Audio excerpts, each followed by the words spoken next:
Selamat datang saudara-saudari. Hari ini kita mau mendengar Roma babak ketiga. Okey, kita bermula. Jika demikian, adakah keuntungannya menjadi orang Yahudi? Adakah faedahnya bersunat? Tentu banyak faedahnya.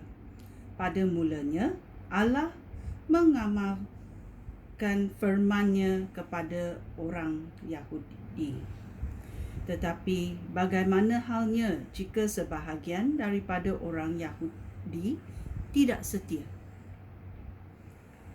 Adakah kerana hal itu Allah menjadi tidak setia? Tentu tidak. Allah sentiasa benar. Ya, Allah sentiasa benar. Walaupun setiap orang berdusta. Sebagaimana yang tertulis di dalam Alkitab. Apabila engkau berfirman, setiap orang pasti tahu bahawa engkau benar.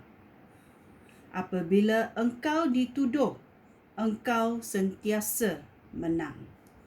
Ini kita perumpamakan engkau itu adalah Allah. Apabila Allah berfirman, setiap orang pasti tahu bahawa Allah benar. Apabila Allah dituduh, Allah sentiasa menang. Okey, ayat 5. Tetapi jika kejahatan kita menjadikan keadilan Allah semakin nyata, apakah yang akan kita katakan? Adakah Allah tidak adil apabila Dia menghukum kita? Di sini aku bercakap secara manusia. Sekali-kali tidak. Jika Allah tidak adil, bagaimanakah Dia dapat menghakimi dunia ini? Jika perbuatan aku yang tidak benar menyebabkan apa yang benar tentang Allah semakin nyata, sehingga Dia dipermuliakan, mengapa aku disalahkan sebagai orang berdosa? Mengapa kita tidak berkata, marilah kita lakukan kejahatan supaya timbul kebaikan? Sebenarnya, ada beberapa orang yang menghina aku dengan tuduhan bahawa aku mengatakan demikian. Allah akan menghukum mereka dengan sepatutnya. Tidak seorang pun melakukan kehendak Allah. Ayat ke-9. Baiklah, adakah kedudukan kita sebagai orang Yahudi lebih baik daripada kedudukan orang bukan Yahudi? Sekali-kali tidak. Sudah aku jelaskan bahawa semua orang dikuasai dosa. Baik orang Yahudi maupun orang bukan Yahudi. Seperti yang ditulis di dalam Alkitab. Tidak seorang pun yang benar di sisi Allah. Ini sungguh besar amarannya. Tidak seorang pun yang benar di sisi Allah. Tidak seorang pun yang memahami apa yang benar. Dan tidak seorang pun menyembah Allah. Semua orang sudah menjauhkan diri daripada Allah. Semuanya sudah sesat. Tidak seorang pun berbuat benar. Seorang pun tidak. Kata-kata dari mulut mereka menyebabkan kematian. Tipu muslihat mengalir dari lidah mereka. Dan fitnah seperti bisa ular tersembur dari bibir mereka. Mulut mereka penuh dengan kutuk dan cecah. Mereka cepat mencederakan dan membunuh orang. Mereka menyebabkan kebinasaan dan kehancuran di mana-mana. Mereka tidak mengikut jalan kedamaian. Dan mereka tidak menghormati Allah. Sekarang kita tahu bahawa semua yang tertulis di dalam Taurat adalah bagi mereka yang hidup di bawah Taurat. Dengan demikian, tidak seorang pun dapat berdalih dan semua orang di dunia akan diadili oleh Allah. Jika seseorang melakukan apa yang diwajibkan oleh Taurat, hal itu tidak bererti dia berbaik semula dengan Allah. Sebaliknya, Taurat hanya menunjukkan manusia bahawa mereka berdosa. Ya, Taurat adalah hukum-hukum Allah. Dalam Taurat Musa kita tahu ada 10 hukum. Okey? Mari kita mendengar. Berbaik semula dengan Allah. Macam mana kita berbaik semula dengan Allah? Ayat 21.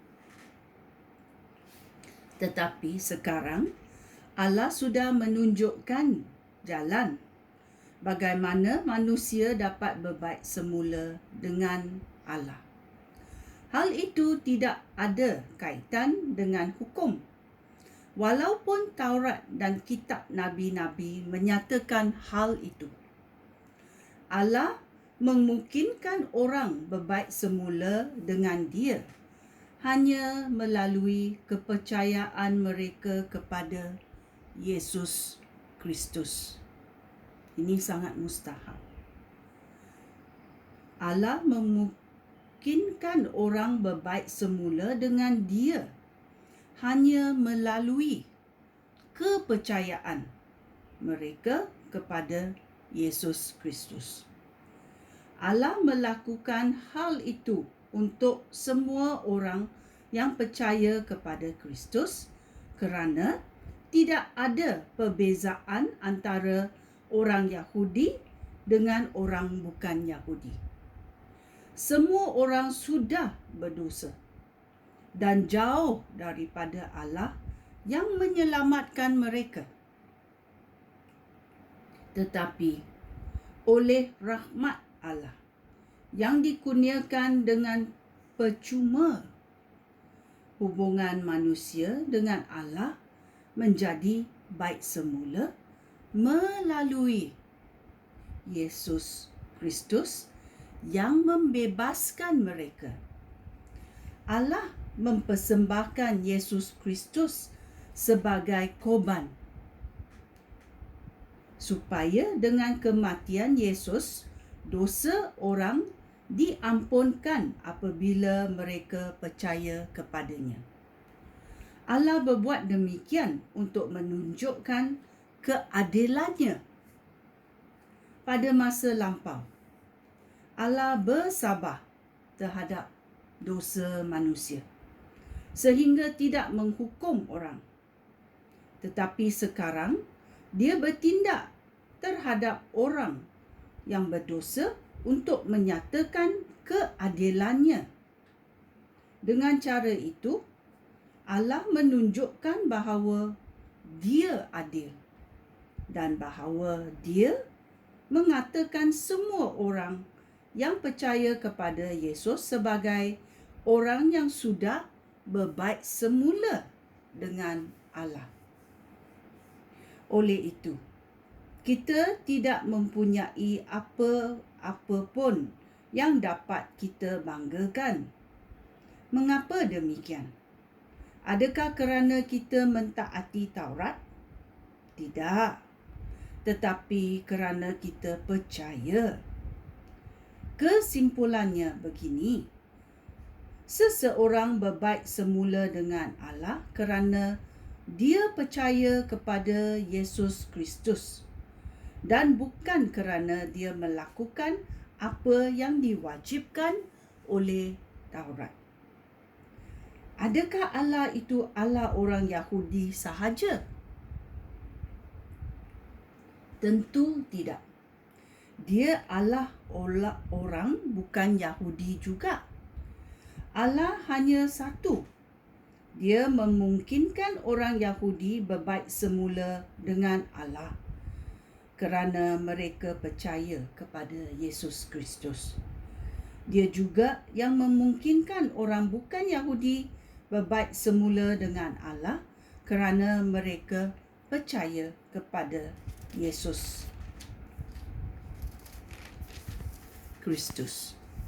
Adakah hal ini bererti bahawa kerana kita percaya kepada Yesus Kristus, kita boleh memansuhkan Taurat? Tentu tidak. Sebaliknya, kita mendukung Taurat. Ya, bila Yesus mengorbankan dirinya untuk menghapuskan dosa, dia menyempurnakan Taurat yang diberi oleh Allah. Kita mesti tahu kepercayaan kita kepada Yesus Kristus sangat penting kerana Allah sanggup mengorbankan anaknya untuk mengampunkan dosa kita. Kita mesti mendengarnya berulang kali. Kerana dalam babak 3 Roma, ia berkata, tidak seorang pun melakukan kehendak Allah. Hanya Yesus Kristus yang melakukan kehendak Allah, dan Allah berpuas hati dengan kehendaknya yang dilakukan oleh Yesus, supaya kita boleh diampunkan bila kita percaya kepada Yesus. Okey? Ini adalah Roma babak ketiga. Sekian, terima kasih. Shalom.